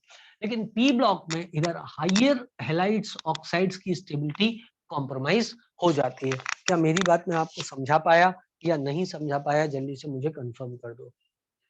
क्या आपको मेरी बात समझ में आ गई है? क्लियर है बेटा इतनी बात? जैसे कि यदि मैं लिखूं IO3 negative is more stable than ClO3 negative is more stable than BrO3 negative। कुछ बुक्स इसको लिखती है बेटा, और एनसीईआरटी साइलेंट है इसको डिस्कस करने में। तो ये देखो IO3 negative more than ClO3 negative more than BrO3 negative, again due to middle row anomaly. Br का जो हायर ऑक्सीडेशन स्टेट में ऑक्साइड्स हैं या फ्लोराइड्स हैं, उनकी स्टेबिलिटी कम हो जाएगी। आर्सेनिक के हायर ऑक्सीडेशन स्टेट में क्लोराइड्स की स्टेबिलिटी कम हो रही है। तो यदि कोई आपसे पूछेगा तो आई होप सो कि आप उसको ये बात बता पाओगे, क्योंकि इसकी कई चीजें मैं आपको पहले ही पढ़ा चुका हूं, इसलिए एक्सप्लेन करने में मुझे समय नहीं लगा, वरना कम से कम 10-12 मिनट लग जाते मेरे को आपको एक्सप्लेन करने में इस चीज को। ठीक है बेटा? देखो ये HiO4, HClO4, HbRO4 कायदे से ब्रोमीन का कम होना चाहिए, बट फिर भी we have to see the data, we have to see the data. और एनसीईआरटी उसके बारे में साइलेंट है, मतलब एनसीईआरटी इसके बारे में कुछ नहीं लिखती है एज सच। लेकिन यदि कोई पार्ट पूछता है इस टाइप से, तो आप बिल्कुल उससे एग्री कर सकते हो, क्योंकि middle row anomaly does exist और बाकी सब कुछ एक्सपेरिमेंटल है। यदि कोई इस ट्रेंड को फॉलो ना करे तो वो एक्सपेरिमेंटल हो जाता है, और एक्सपेरिमेंटल चीजें एज सच एग्जाम में नहीं आती हैं। हमें बहुत ज्यादा फैक्ट्स की जरूरत नहीं, जो एनसीईआरटी में दिया है बस उसकी जरूरत है। ठीक है बेटा? फैक्ट्स का कोई अंत नहीं है। आई होप सो सबको बात समझ में आ गई होगी मिडिल रो एनोमली होती क्या है, जो जितना पता होना चाहिए वो मैंने आपको बहुत क्लियरली समझा दिया। ठीक है ना? चलो अब एक, now we are back on to the NCERT. देखें आप, तो बोलता है the bromine oxides are least stable halogen oxides and exist only at low temperature. They are very powerful oxidizing agents. The reason is middle row anomaly. Iodine के oxides को comparison कर रहा है, तो बोल रहा है the iodine oxide I2O4, I2O5, I2O7 are insoluble solids. It's all right and decomposes on heating. I2O5 is a very good oxidizing agent and is used in estimation of carbon monoxide. Now this last point is important कि I2O5 is used in estimation of carbon monoxide. Believe me, इस area में बहुत सारे facts और भी हैं। समझो बात को? आप कहेंगे तो वो फैक्ट्स भी मैं नेक्स्ट क्लास में आपको लिखवा दूंगा, लेकिन एनसीईआरटी फिलहाल अपन पढ़ रहे हैं इसलिए मैं एडिशन ज्यादा नहीं कर रहा हूँ। नाउ पहले आप इसको रट लो, फिर वो एडिशन कर दूंगा। रिएक्टिविटी टुवर्ड्स दी मेटल, आपको पता है यार मेटल से तो बहुत ही स्नेह के साथ, प्रेम के साथ ये रिएक्ट करेंगे, क्योंकि ये सबसे बड़े नॉन मेटल हैं। ये तो चाहते ही हैं इनकी रिएक्शन मेटल से हो, और मेटल भी चाहता है कि इनकी रिएक्शन उससे हो। So halogen react with the metal to form metal halide. For example, bromine react with magnesium to form magnesium bromide. The ionic character of halides decreases in order of, obviously fluorine के साथ ज्यादा ionic character आएगा और iodine के साथ सबसे कम आएगा। If a metal exhibit more than one oxidation state, the halide in higher oxidation state will be more covalent. Obvious सी बात है, जैसे कि ये बड़ा इंटरेस्टिंग क्वेश्चन है और एग्जाम में आता बहुत है। SnCl2 SnCl4 में ज्यादा कोवलेंट कौन होता है? आपने फजन्स रूल में ये बात पढ़ ली है। ठीक है बेटा? PbCl2 PbCl4 में ज्यादा कोवलेंट कौन होता है? आपने फजन्स रूल में बात पढ़ ली है। PbCl4 will be more covalent than PbCl2, इसलिए मेल्टिंग पॉइंट जो है PbCl2 का ज्यादा होता है एज कम्पेयर टू PbCl4। एक इंटरेस्टिंग फैक्ट है। ठीक है बेटा? आओ आगे बढ़ते, आगे बढ़े बच्चों। ठीक है, reaction of halogen towards halogen. अब हेलोजन हेलोजन के साथ जब हेलो बोलेगा तो इंटर हेलोजन कंपाउंड बनेंगे। जब हेलोजन हेलोजन से हेलो बोलेगा तो इंटर हेलोजन कंपाउंड्स बनेंगे। तो reactivity of halogen towards other halogen, halogen combine with other halogen to form inter halogen compound.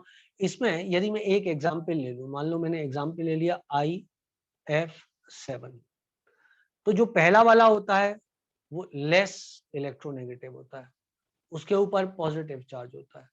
जो दूसरा आता है वो मोर इलेक्ट्रोनेगेटिव होता है, साइज में छोटा होता है और उस पर नेगेटिव चार्ज आता है। ये बात आप याद रखना। ठीक है बच्चों? क्लियर है? ओके, चलो आगे बढ़ते हैं। अब क्या हुआ है कि एनसीईआरटी ने यहाँ पर बहुत कम दिया है सच बोले तो, इसलिए मुझे एक जो मैं एक्स्ट्रा वो बनाऊंगा आपके लिए थोड़ा सा लेक्चर, उसमें कुछ बातें मैं और ऐड करूंगा, क्योंकि inter halogen compound, pseudo halogen तो एनसीईआरटी ने दिया ही नहीं है, जबकि ये बहुत ही इंपॉर्टेंट है और एग्जाम में किसी भी दिन पूछे जा सकते हैं। तो इसके लिए मुझे एक और लेक्चर बनाना पड़ेगा, तब जाकर के पूरा कंप्लीट हो पाएगा हेलोजन। ठीक है बेटा, चलो आगे बढ़ते हैं। अब आते हैं अपन क्लोरीन पे। Chlorine was discovered in 1774 by Scheele. किसने डिस्कवर किया था बेटा इसको? शीली ने, करेक्ट है। आप चाहो तो शीला ने डिस्कवर किया था, ऐसा बोल सकते हो, याद रखने के लिए अच्छा है। अच्छा, सूडो हेलोजन दिया है पर इस चैप्टर में नहीं दिया है, पर बेटा उसको डिस्कस नहीं किया है सूडो हेलोजन को, मतलब उसके बारे में बहुत ही कोई एक छोटी मोटी लाइन दे दी होगी, बहुत अच्छा कोई डिस्कशन है सच नहीं हुआ है, ना इंटर हेलोजन पे हुआ है ना सूडो हेलोजन पे हुआ है, उसमें कुछ बातें पढ़ने के लिए हैं, तो मैं आपको पढ़ाऊंगा अलग से, ठीक है ना। चलो, in 1810 Davy established its elementary nature and suggested the name chlorine on account of color। ठीक है ना। अब प्रिपरेशन की बात करते हैं अपन। ओके, चलो बात करते हैं। प्रिपरेशन की बात करें तो हमारे पास आता है MnO2 और HCl। अब हमको पता है कि Mn जो है +4 में ऑक्सीजन के साथ तो स्टेबल है, लेकिन Cl के साथ उतना स्टेबल नहीं होता है। तो ऑब्वियस सी बात है, जब MnO2 4 HCl के साथ रिएक्ट करेगा तो 4 H और ये तो मिलके बना लेगा क्या? 2H2O। अब बचा MnCl4 जो टूट के दे देगा MnCl2 प्लस Cl2। ठीक है ना बच्चों, तो ये बन गया MnCl2 plus Cl2। However, a mixture of common salt and concentrated H2SO4 is used in place of HCl। क्या बोलता है वो? बोलता है कि HCl के स्थान पे हम कॉमन सॉल्ट और H2SO4 का इस्तेमाल कर लेते हैं। अब इसका इस्तेमाल करेंगे तो NaCl H2SO4 के साथ पहले रिएक्ट कर जाएगा, HCl बन जाएगा, वो MnO2 के साथ रिएक्ट कर जाएगा, सिंपल सी बात है। ठीक है बेटा। इसके अलावा Cl2 कैसे बना सकते हैं? KMnO4 की रिएक्शन HCl के साथ कराएं। बच्चों KMnO4 में Mn+7 में है और HCl works as a reducing agent, तो वो Mn को रिड्यूस करेगा, तो रिड्यूस करके +2 में ले जाएगा, तो MnCl2 बन गया। ऑक्सीजन कितने थे यहाँ पे? 4, तो 4 ऑक्सीजन को एटलीस्ट 8 हाइड्रोजन चाहिए, तो तुम उसको 8 हाइड्रोजन दे दो बेटा, तो क्या होगा? 4 H2O यहाँ से बाहर हो जाएंगे। अब K को क्या चाहिए? Cl, तो KCl बन जाएगा। अब यदि आप रिएक्शन को देखोगे तो आपके पास में आपको ये रिएक्शन आसानी से समझ में आ जाएगी। तुम्हारे पास क्या था? तुम्हारे पास था KMnO4 प्लस क्या लिया तुमने? HCl। HCl में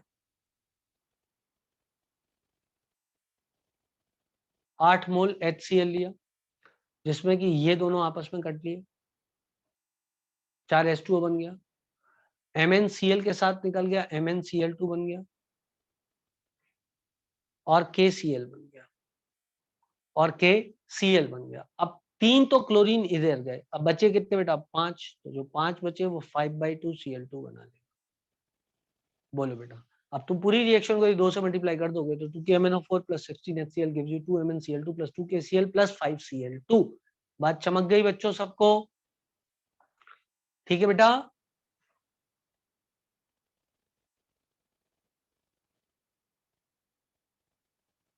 तुम लोग को खुद भी थोड़ा सोचना आना चाहिए, है ना बेटा। जैसे पूरा पूरा रट्टा मारोगे ना तो कचरा हो जाएगा, पूरा पूरा नहीं रटना है, थोड़ा थोड़ा ही रटना है, बाकी लॉजिक से अपन को चीजें समझनी है ना। चलो, इसके बाद बात करें तो मैन्युफैक्चर ऑफ क्लोरीन में डेक्कन्स प्रोसेस, आपको कैटलिस्ट पूरा याद होगा, CuCl2 is used as catalyst. HCl को O2 के साथ रिएक्ट कराया, आपको पता है O2 को हाइड्रोजन पसंद है, क्या करेगा बेटा? H2O बन जाएगा, Cl2 रिलीज हो जाएगा in presence of CuCl2, correct.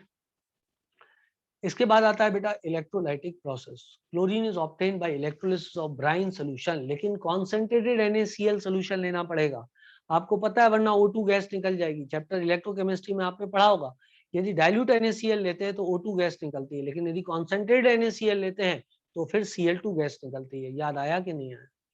याद आया कि नहीं आया? जब कॉन्सेंट्रेटेड NaCl लेते हैं तो Cl2 गैस निकलती है, और जब डाइल्यूट NaCl लेते हैं तो O2 गैस निकलती है भाई, इलेक्ट्रोलिसिस। Chapter electrochemistry. ठीक है बेटा। इसके अलावा chlorine as a by product in many reaction use होता है। इसके बाद में प्रॉपर्टीज, इसकी जो कलर होती है वो ग्रीनिश येलो कलर होता है with pungent and suffocating odour. हमने पहले देखा था फ्लोरीन का येलो कलर था, इसका ग्रीनिश येलो कलर था। ब्रोमीन का रेडिश ब्राउन टाइप का कलर था और आयोडीन का वायलेट कलर था। याद है बेटा? तो इसका कलर कैसा है? ग्रीनिश येलो कलर होता है और बहुत ही बुरी स्मेल होती है, पंजेंट स्मेलिंग होती है, सफोकेटिंग होती है, हमें सफोकेशन होता है इस गैस की उपस्थिति में।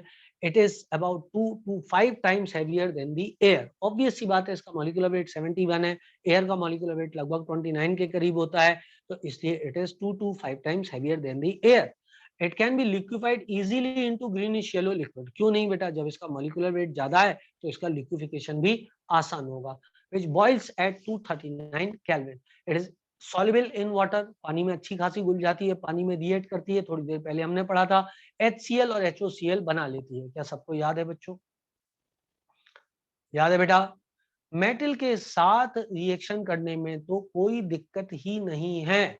एल्युमिनियम, सोडियम या Fe के साथ रिएक्शन करके आराम से FeCl3 NaCl और AlCl3 बन सकता है। अच्छा यहीं पे बताओ, Fe की रिएक्शन यदि HCl के साथ करेंगे तो क्या बनेगा? Fe की रिएक्शन यदि HCl के साथ करेंगे तो क्या बनेगा? FeCl2 के FeCl3? मेजरली बता दो। FeCl2 बनता है बेटा, FeCl2 बनता है क्योंकि HCl रिड्यूसिंग एजेंट होता है ना, तो Fe+3 में Fe+3 ऑक्सीडेशन स्टेट में होता है तो स्टेबलाइज नहीं हो पाता, तो FeCl2 बनता है। क्लियर है बेटा? याद रखना, एग्जाम में टपक सकता है, ठीक है ना? चलो, इसके बाद यदि मैं आगे बात करूं तो इसके बाद आगे आते हैं P4 + 6Cl2 gives 4 PCl3। अब ठीक है, यदि क्लोरीन बहरा के ले लोगे तो PCl5 बन जाएगा, क्लोरीन ठीक ठीक अमाउंट, लिमिटेड अमाउंट में लोगे तो PCl3 बनेगा, नहीं तो स्टेरिक कंडेंस बढ़ने लग जाता है। फिर एसिड Cl2 के साथ रिएक्शन करके H2Cl2 बनाता है। ये हमें याद रखना पड़ेगा कंपाउंड क्या बन रहा है, ठीक है। नाउ हाइड्रोजन की और क्लोरीन की दोस्ती कैसी होनी चाहिए? अच्छी दोस्ती होती है। HCl का बॉन्ड बहुत स्टेबल बॉन्ड होता है। फिर H2S और Cl2 की रिएक्शन कराएं तो ऑब्वियस सी बात है, Cl जो है H को ले जाएगा, वहां से 2HCl प्लस सल्फर बना देगा। कार्बन और हाइड्रोजन, कार्बन हाइड्रोजन को लेके बैठा हुआ था तो क्लोरीन जो है हाइड्रोजन को निकाल लाया, लेकिन एक हद तक। ये नहीं है कि हर जगह से निकाल लाएगा। अब कल के दिन HF ले जाओगे तुम और क्लोरीन को बोलो जाओ क्लोरीन हाइड्रोजन निकाल लाओ, तो फ्लोरीन जो है क्लोरीन को पटक पटक के मारेगा, वहां पे बोलेगा get out from this place, ये हाइड्रोजन मेरा है। लेकिन बाकी जो एलिमेंट है, फ्लोरीन, ऑक्सीजन को छोड़ दो, फ्लोरीन को छोड़ दो, इनको छोड़ दो, तो बाकी एलिमेंट्स में जो है फ्लोरीन की ताकत है कि हाइड्रोजन को वहां से निकाल ले। तो हमने देखा सल्फर से निकाल लिया, कार्बन से निकाल लिया। आई होप सो मैं अपनी बात तुम लोग को समझा पाया होगा, ठीक है बेटा। With excess ammonia, chlorine gives nitrogen and ammonium chloride, whereas अच्छा रिएक्शन अमोनिया के साथ क्लोरीन की हो रही है। यदि आपने अमोनिया को एक्सेस में लिया तो अमोनियम क्लोराइड मिलेगा और N2 बाहर निकल जाएगा। लेकिन यदि आपने एक्सेस में Cl2 को लिया तो अमोनिया और Cl की रिएक्शन होगी बार बार, क्लोरीन जाएगा H निकाल के ले आएगा, क्लोरीन जाएगा H निकाल के ले आएगा और HCl बन के उड़ जाएगा। क्या बात समझ में आ रही है? क्लोरीन जाएगा H निकाल के ले आएगा, HCl बन के उड़ जाएगा। अब क्या बचा? NCl3 बचा। NCl3 समझ रहे हो बात को, और HCl वहां से उड़ जाएगा। जबकि जब एक्सेस में अमोनिया होता है तो NCl3 नहीं बनेगा क्योंकि अब क्लोरीन की कमी है, तो कंपाउंड जो बनेगा वो बनेगा अमोनियम क्लोराइड प्लस N2। बहुत ही इंपॉर्टेंट बात है कि आपको याद हो गई है।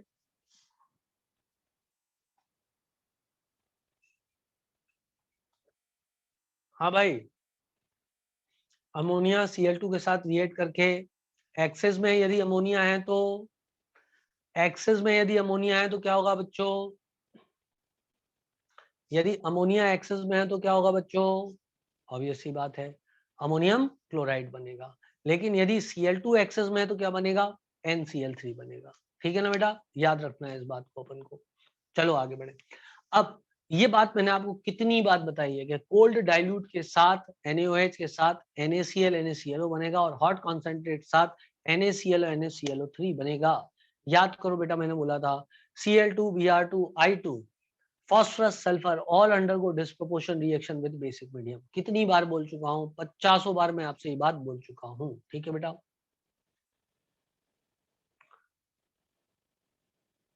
है। और याद करो सेकंड ए ग्रुप, क्या मैंने ब्लीचिंग पाउडर का फॉर्मेशन भी पढ़ाया था तुम लोगों को? क्या इसकी भी है ना बेटा, इसका भी डिस्प्रोपोर्शन हो जाएगा। और जैसे ही डिस्प्रोपोर्शन होगा क्या बनेगा, जैसे ही डिस्प्रोपोर्शन होगा यहां पर हम देखेंगे कि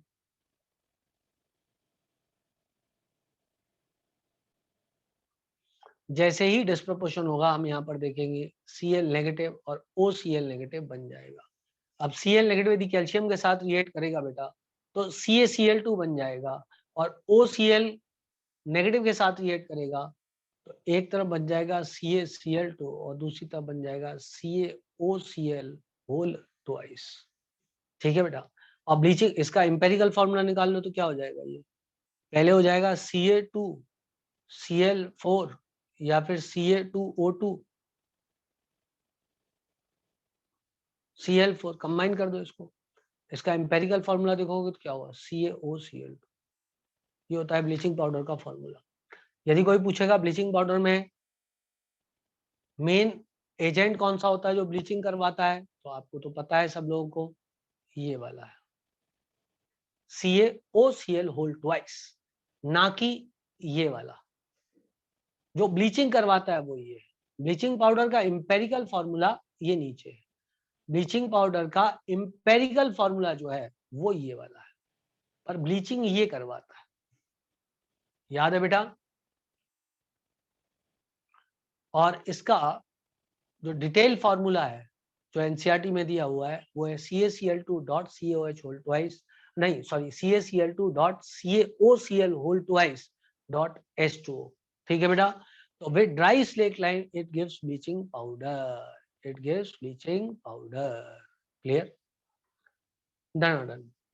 चलो बेटा आगे बढ़ते हैं, आगे बढ़े। ये लो बेटा, कंपोजिशन ऑफ ब्लीचिंग पाउडर दे दिया, CaOCl2 CaOCl whole twice dot CaCl2.CaOH whole twice .2H2O। मैं CaOH होल ट्वाइस बोलना भूल गया था, अब आप देख लो यहाँ पे, यह है ब्लीचिंग पाउडर का फॉर्मूला। क्या बात क्लियर है बेटा? पर कई बार यदि ये फॉर्मूला ना दिया हो तो वो फॉर्मूला लिखना जो मैंने बताया था CaOCl2, क्योंकि इंपेरिकल फॉर्मूला यही है। बोलो बेटा, बात क्लियर है? चलो, अब क्लोरीन रिएक्ट्स विद हाइड्रोकार्बन। आप तो ऑर्गेनिक केमिस्ट्री में कई बार पढ़ चुके हो कि क्लोरीन हाइड्रोकार्बन से रिएक्ट करके सब्स्टिट्यूशन रिएक्शन दिखाता है ना बेटा? रेडिकल सब्स्टिट्यूशन रिएक्शन होती है जिसमें कि रेडिकल जनरेशन होता है, फिर चेन प्रोपोगेशन रिएक्शन होती है, फिर चेन टर्मिनेशन रिएक्शन होती है। ऑर्गेनिक में आपने खूब पढ़ा होगा। ठीक बेटा, अब आगे बढ़ते हैं। Chlorine water on standing loses its yellow colour due to formation of HCl and HOCl। Obviously आपको पता है कि क्लोरीन जो है वो, क्लोरीन वाटर आपको याद होगा ऑक्सीडाइजिंग एजेंट की तरह काम करता है। तो क्यों काम करता है? क्योंकि वो HCl और HOCl बना लेता है, and once it makes HCl and HOCl, इसका जो HOCl वाला पार्ट है ये टूट के HCl प्लस नेसेंट ऑक्सीजन दे देता है जो कि ऑक्सीडेशन करा देता है। So it works as a moderate oxidizing agent in organic chemistry. You must have read this, chlorine water as oxidizing agent. याद आया बच्चों? याद आ गया बच्चों? ठीक है बेटा, अब आगे बढ़े तो it oxidizes ferrous to ferric. किस किस का ऑक्सीडेशन करा देगा? फेरस का फेरिक में करा देगा, SO3 नेगेटिव नेगेटिव का SO4 नेगेटिव नेगेटिव में करा देगा, SO2 का SO3 में कराएगा जो पानी की प्रेजेंस में H2SO4 बना लेगा, आयोडीन का IO3 नेगेटिव में कराएगा। ठीक है बेटा, तो ये किस किस का ऑक्सीडेशन करा रहा है? फेरस का फेरिक में, +2 को +3 में ले जाएगा, गंदा लिख दिया मैंने, है ना? +2 को +3 में ले जाएगा, सल्फाइट को सल्फेट में ले जाएगा। क्या करेगा बेटा? सल्फाइट को सल्फेट में ले जाएगा। यू हैव सल्फाइट, ये उसको कन्वर्ट कर देगा काय में? सल्फेट में। यदि आपके पास मान लो आयोडीन है तो आयोडीन को ये क्या करेगा? ये I2 को कन्वर्ट कर देगा IO3 नेगेटिव में, आयोडेट में कन्वर्ट कर देगा। ठीक है बेटा, यदि आपके पास में SO2 है तो इसको वो SO3 में कन्वर्ट कर देता है और SO3 फिर पानी के साथ रिएक्ट करके H2SO4 बना लेता है। क्लियर है बच्चों इतनी बात सब लोगों को? नाउ आगे बढ़ते हैं। आगे बढ़े तो it is powerful bleaching agent, coloured substance nascent oxygen के साथ रिएक्ट करके कलरलेस सब्सटेंस में कन्वर्ट हो जाता है। ये लास्ट में लिखा हुआ है, सभी बच्चों ने ये वाली लाइन पढ़ ली होगी। क्लियर है बेटा इतनी बात? चलो अब it is used for bleaching wood pulp, मतलब वुड पल्प को ब्लीच करने का काम आता है, ब्लीचिंग कॉटन टेक्सटाइल इनमें काम आता है, extraction of gold and platinum में काम आता है, manufacture of dyes drugs organic compound such as CCl4 chloroform DDT refrigerant etcetera, drinking water को स्टेरलाइज करने के काम आता है, डेंजरस गैस फॉस्जीन बनाने का काम आता है, टीयर गैस बनाने का काम आता है, मस्टर्ड गैस बनाने का काम आता है। ये सब चीजें आपको पता होनी चाहिए। क्या सब बच्चे इसको पढ़ लेंगे? जल्दी से ये वाला पोर्शन पढ़ लो, एक बार दो बार रीडिंग इसकी जरूर लगा लो।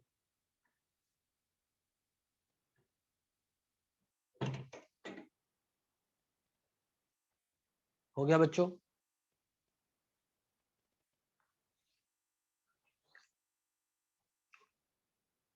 हो गया। चलो बहुत बढ़िया। अब टाइम हो गया क्या? टाइम कैसे हो गया? क्लास कितने बजे से थी? अभी नहीं हुआ ना? हाँ अभी 10 मिनट बाकी है, 4:20 तक है क्लास ना। हाँ चलो आगे बढ़ते हैं।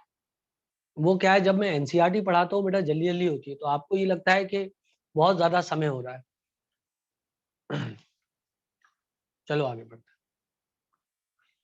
अब हाइड्रोजन HCl पे आ जाते हैं। सबसे पहले HCl की बात करें, इट ब्लीचेस वेजिटेबल और organic matter in presence of moisture. क्यों? HCl जो होता है मॉइस्चर की प्रेजेंस में ब्लीचिंग एजेंट का काम करता है ना। Bleaching effect of chlorine is permanent, ये बात सही है कि क्लोरीन का जो ब्लीचिंग इफेक्ट होता है वो कैसा होता है बेटा? परमानेंट होता है, क्योंकि ऑक्सीडेटिव ब्लीचिंग कराता है वो। Now Glauber prepared this acid in 1648 by heating common salt with concentrated sulfuric acid। आपको मैं ये बात पहले भी बता चुका हूं कि HCl कॉन्सेंट्रेट सल्फ्यूरिक एसिड की प्रेजेंस में आप ऑब्टेन कर सकते हो, लेकिन HBr और HI ऑब्टेन नहीं कर सकते हो, क्योंकि H2SO4 मॉडरेट ऑक्सीडाइजिंग एजेंट होता है, कॉन्सेंट्रेटेड H2SO4। तो HBr और HI का वो ऑक्सीडेशन करा देता है, लेकिन HCl ऑब्टेन कर सकते हो। क्या बात क्लियर है बेटा? क्या बात सबको क्लियर है? फिर डेवी ने 1810 में showed that a compound showed that it is a compound of hydrogen and chlorine। History की कोई इंपॉर्टेंस नहीं है।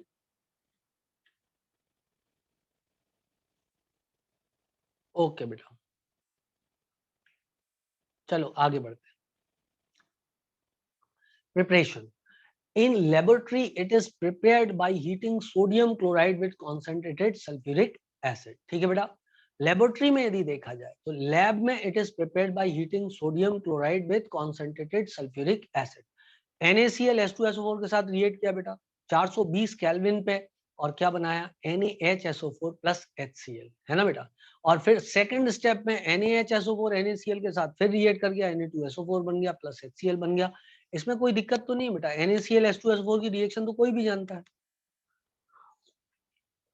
एक इंटरेस्टिंग फिनोमेना ये है कि ये रिएक्शन जब H2SO4 NaCl की हुई और NaHSO4 बना तो 420 केल्विन पे हो गई, लेकिन यही जब हम आगे बढ़े तो 823 केल्विन हमको लगा टेम्परेचर। ऑब्वियस सी बात है कि मुश्किल की बात आई होगी, क्योंकि पहला प्रोटोनेशन तो आसानी से हो जाएगा, सेकंड जो H देने की टेंडेंसी है वो रिलेटिवली कम होती है। आपको याद होगा बेटा, H2SO4 के H देने की टेंडेंसी अधिक होती है, लेकिन HSO4 नेगेटिव के इलेक्ट्रॉन देने की सॉरी प्रोटॉन देने की टेंडेंसी कम होती है। क्लियर है बेटा? एट लास्ट जो HCl गैस मिलेगी it is dried by passing through concentrated sulphuric acid. It is very very important sentence. किसकी प्रेजेंस में ड्राई करते हैं? अमोनिया को किसकी प्रेजेंस में ड्राई करते हैं? मैंने तुम लोगों को पढ़ाया था, तुम्हें याद होना चाहिए। कॉन्सेंट्रेट H2SO4 की प्रेजेंस में बिल्कुल भी ड्राई नहीं करते हैं, याद है बेटा।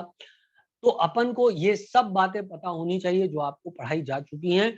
अमोनिया किसकी प्रेजेंस में ड्राई करते हैं? नहीं, HCl की प्रेजेंस में कैसे ड्राई करेंगे? HCl अमोनिया आपस में रिएक्ट करके अमोनियम क्लोराइड बना लेगा।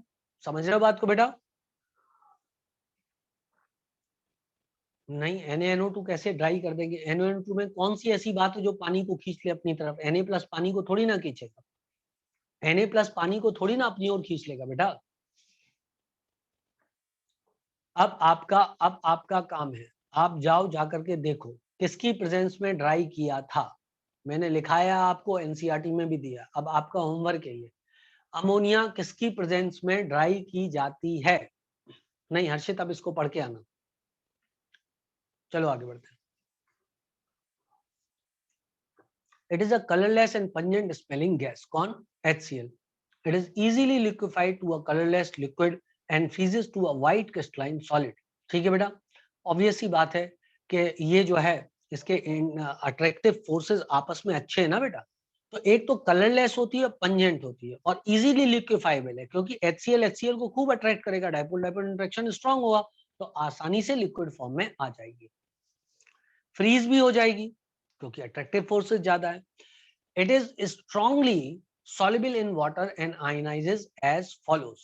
HCl वाटर की प्रेजेंस में क्या बनाता है? H3O positive. वो आपको पता है स्ट्रॉन्ग एसिड होता है तो पूरा पूरा वाटर में टूट जाएगा। In aqueous solution called hydrochloric acid, aqueous solution is called as hydrochloric acid. High value of dissociation constant Ka indicate that it is a strong acid in water.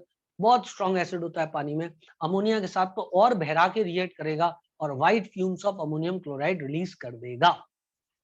अच्छा, आपको पता है बेटा, मैंने आप लोगों को बताया था दैट इज 3 मोल HCl और 1 मोल HNO3 को एक्वा रीजिया बोलते हैं। और एक्वा रीजिया क्या देता है बेटा?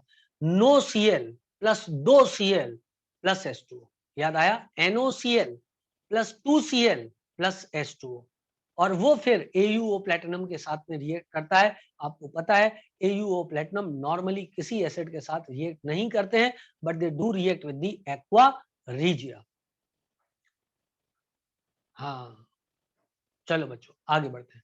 Hydrochloric acid decomposes salt of weaker acid. ये सिंपल सी बात है यार, जो वीक एसिड वाले हैं, क्योंकि बेटा क्या होता है कि HCl स्ट्रॉन्ग एसिड है। यदि ये रिएक्शन हो जाए Na2CO3 की HCl के साथ, तो क्या स्ट्रॉन्ग एसिड मिट के वीक एसिड H2CO3 बनेगा बेटा, तो रिएक्शन फॉरवर्ड डायरेक्शन में खूब जाएगी। क्या बात क्लियर है बेटा? हम रिएक्शन ऐसे कराते हैं कि स्ट्रॉन्ग एसिड या स्ट्रॉन्ग बेस को डिस्ट्रॉय करके वीक एसिड या वीक बेस बना लें।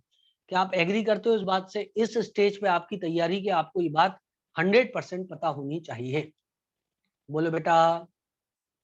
तो कार्बोनेट, बाइकार्बोनेट, सल्फाइड, इन सब का डिकम्पोजिशन करा देगा HCl, क्योंकि जो वो एसिड बनाएगा वो एसिड वीक एसिड है और स्ट्रॉन्ग एसिड मिटेगी, वीक एसिड बनेगी। एक कारण, और दूसरा एक और कारण, HCl उतना वोलेटाइल नहीं होगा जितना कार्बन डाइऑक्साइड या SO2 होगा, तो ये बन के उड़ भी जाएंगे, लीच एटलर्स प्रिंसिपल लग जाएगा, reaction moves in the forward direction. I hope so मेरी बात तुम लोगों को कुछ कुछ समझ में आई होगी और तुम लोग टॉपिक को रिलेट कर पाए होगे। ठीक है बेटा, चलो आगे बढ़े और आगे पढ़ें। अब हम आते हैं ऑक्सो एसिड ऑफ हेलोजेंस पे। Due to high electronegativity and small size, fluorine form only one type of oxo acid, only one type, that is HOF, known as fluorine 1 acid or hypofluorous acid.